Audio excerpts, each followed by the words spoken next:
Uber এবং লিফটের আপনার 328 মিলিয়নের একটা সেটেলমেন্ট ছিল, যেটা আপনার উবারে ছিল 290 মিলিয়ন, লিফটে 38 মিলিয়ন ডলার। মেক শিওর করবেন ট্যাক্স ফাইল করার সময় 1099 ফর্মটা নিয়ে যাবেন, এটা আপনার ট্যাক্সেবল ইনকাম। এই বকেয়া প্রাপ্তির যেটা আমরা পেয়েছি সেটা এই বছরের যে আয়কর যে বছরটি এসে চলছে 2024-এর 25-এ আমরা করছি, সেটা আয়কর যোগ্য কিনা, অর্থাৎ এটার উপরে আমাদের আয়কর দিতে হবে কিনা। অনেকেই বলে যে চিস্তি ভাই এটা কি আর এখন আছে, এটা তো ফালাই দিছি। আপনি যদি ইগনোর করেন, না রিপোর্ট করেন, তখন হয়তো বছরখানেক পরে, 6 মাস পরে স্টেট এবং আইআরএস আপনাকে চিঠি পাঠাবে যে আপনি আপনার যে ইনকাম ছিল সেটা রিপোর্ট করেন না। আমরা একটু যেতে চাই উবার এবং লিফট চালকদের সেটেলমেন্ট হওয়া যে বকেয়া প্রাপ্তি, যেটা এর আগে আমরা বহুবার আলোচনা করেছি। এই বকেয়া প্রাপ্তির যেটা আমরা পেয়েছি সেটা এই বছরের যে আয়কর যে বছরটি এসে চলছে 2024-এর 25-এ আমরা করছি, সেটা আয়কর যোগ্য কিনা, অর্থাৎ এটার উপরে আমাদের আয়কর দিতে হবে কিনা, এই বিষয়টি নিয়ে আপনার কাছে প্রশ্ন থাকবে।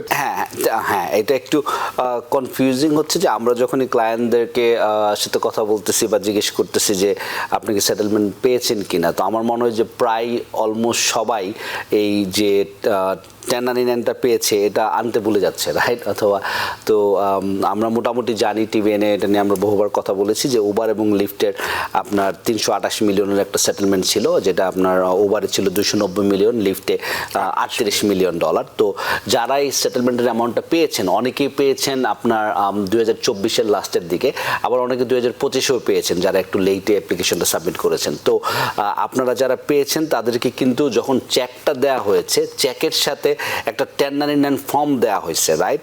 তো মেক শিওর করবেন ট্যাক্স ফাইল করার সময় 1099 ফর্মটা নিয়ে যাবেন, এটা আপনার ট্যাক্সেবল ইনকাম। অনেকে কিন্তু লার্জ অ্যামাউন্ট পেয়েছেন, আমরা দেখছি 15-20 হাজার ডলার অনেকে পেয়েছেন, আমাদের কাছে নিয়ে আসছে যারা।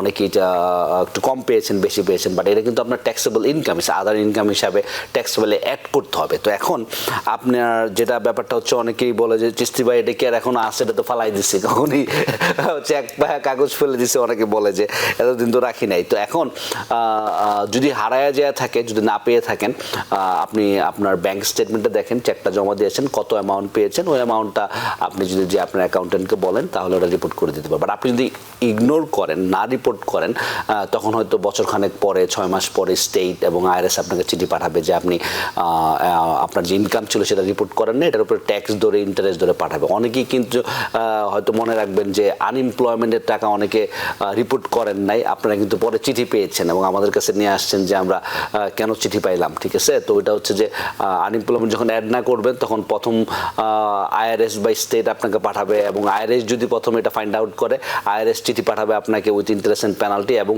ওই অ্যাডজাস্টেড ডকুমেন্টটা কিন্তু ইনফরমেশনটা আবার স্টেটকে পাঠাবে, তো স্টেট আবার আপনাকে অ্যাডজাস্ট করে চিঠি পাঠাবে। তো এটা অ্যাভয়েড করতে হলে আপনি মেক শিওর করবেন উবার এবং লিফটের সেটেলমেন্ট যারা পেয়েছেন এটা ট্যাক্সেবল ইনকাম, ট্যাক্স ফাইল করার সময় এটা করুন। আরেকটু এখানে জটিলতা আছে, জটিলতাটা হচ্ছে উবার এবং লিফট কিন্তু দুইটা টাইমে আপনাকে এই ইনফরমেশনটা পাঠাইছে। আমরা খেয়াল করতেছি অনেক ক্লায়েন্ট যখন 1099 ফর্ম নিয়ে আসতেছে, কিছু ফর্মের মধ্যে দেয়া আছে যে 2025 সালের জন্য, কিছু ফর্মের মধ্যে বলা আছে 2024 সালের জন্য। তো বলে কিন্তু আবার 2025-এর ইনকামটা 24-এ রিপোর্ট করে দিয়েন না। তো 1099 ফর্মের উপরে লেখা আছে দিস 1099 ফর্ম ফর 2024 অথবা 25। যাদেরটা 25 আছে তারা মেক শিওর করবেন এটা লিখে দেবেন, আগামী বছর ট্যাক্স ফাইল করার সময় রিপোর্ট করতে হবে। আর যাদেরটা 24-এ লেখা আছে তারা এই বছর ট্যাক্স ফাইল করার সময় রিপোর্ট করতে হবে। আপনি যদি 25-এরটা এবছর রিপোর্ট করে দেন অথবা 24-এরটা রিপোর্ট না করেন, দুই ক্ষেত্রেই কিন্তু আপনি ঝামেলার মধ্যে পড়বেন। তো মেক শিওর করবেন আপনি প্রপার ইয়ারটা চেক করবেন, আর আপনি ট্যাক্স ফাইল করার সময় অ্যাকাউন্টেন্টের কাছে নিয়ে যাবেন, তাহলে আপনি অ্যাড করে দিলে আপনার কোনো জটিলতার মধ্যে পড়তে হবে না। সুপ্রিয় দর্শক কে আছেন টেলিফোনে, দয়া করে নাম পরিচয় দিয়ে আপনার প্রশ্নটি করুন। হ্যালো হ্যালো দর্শক কে আছেন টেলিফোনে, দয়া করে নাম পরিচয় দিয়ে আপনার। হ্যালো, আমার নাম লিপি, আমি কুইন্স থেকে বলছি, জামাইকা। জি, আমার কোশ্চেন হলো যে আমার মা নভেম্বর মাসে আমাদের কাছে আসছে, উনি গ্রিন কার্ড হোল্ডার এবং উনি সিডিপিএফের আন্ডারে আছে। তো ওনাকে আমাদের ট্যাক্স ফাইলে কাউন্ট হবে নভেম্বর, ডিসেম্বর 2 মাস ধরে থাকতে আর কি। অনেক ধন্যবাদ লিপি আপনার প্রশ্নের জন্য অ্যাটর্নি চিশতি। জি আচ্ছা, আপনি আপনার প্যারেন্টস যদি আপনার কাছে এসে থাকে এবং তাদের যদি সোশ্যাল সিকিউরিটি নাম্বার থেকে থাকে তাহলে তাদেরকে আপনি চাইলে ডিপেন্ডেন্ট হিসাবে দেখাতে পারেন ট্যাক্স ফাইলের ক্ষেত্রে, there is no problem with that. আর সিডিপিএফ নিলে আপনার সমস্যা না, যেহেতু আপনারা একই বাসায় থাকেন আর আপনি আপনার মা বাপের জন্য যদি তাদের এক্সপেন্স পে করেন, তাদের যদি টেক কেয়ার করেন, তাদের যদি তাদের আপনার ডিপেন্ডেন্ট আর কি, তারা যদি এক্সপেন্স পে করে থাকেন দেন আপনি তাদেরকে ডিপেন্ডেন্ট হিসেবে দেখাতে পারবেন, কোনো সমস্যা নেই।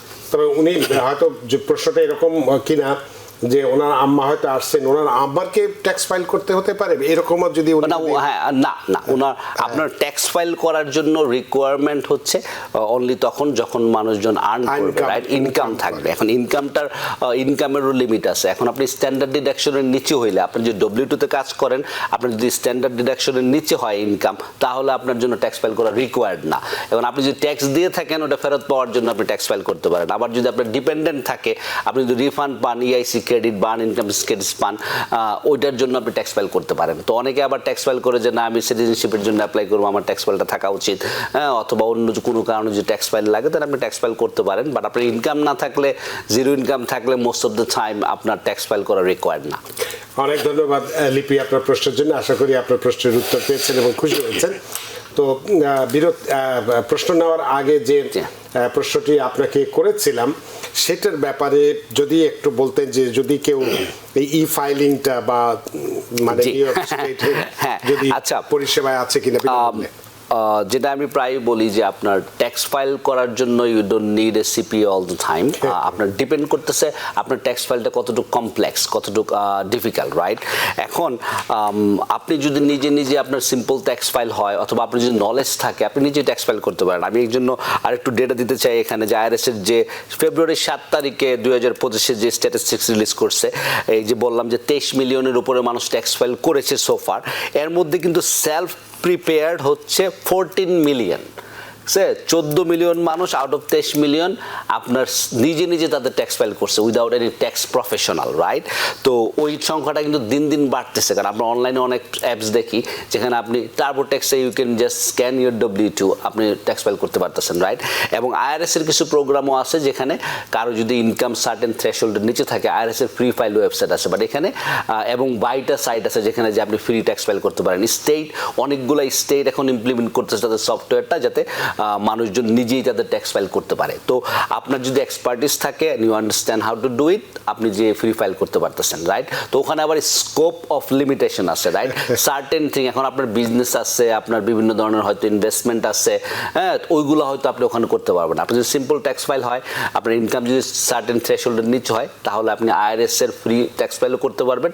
এবং অনেকগুলো স্টেট ভলেন্টারি পার্টিসিপেট করতেছে, স্টেট সফটওয়্যারগুলো দিয়ে আপনি ট্যাক্স ফাইল করতে পারবেন। But it's really sometime you have to know how to do it. If you understand it, you can do it yourself. So tax file করার জন্য যে অলওয়েজ আপনার একজন ট্যাক্স প্রফেশনাল লাগবে এরকম না ব্যাপারটা। বাট আপনার যদি কমপ্লিকেটেড সিচুয়েশন হয়, IRS যে সবসময় মানুষকে সাজেস্ট করে যে আপনার ট্যাক্স ফাইলিং ইজি করার জন্য, যেটা আমি একটু আগে হয়তো বলতাম, যে choose a tax professional very wisely, right. চুজটা করবেন কি করে, বেসড অন আপনার ট্যাক্স ফাইলের কমপ্লেক্সিটির উপরে। এবং আপনার ট্যাক্স ফাইল যদি কমপ্লেক্স হয়, you need additional help, right? You need a expert opinion or expert suggestion or help, right?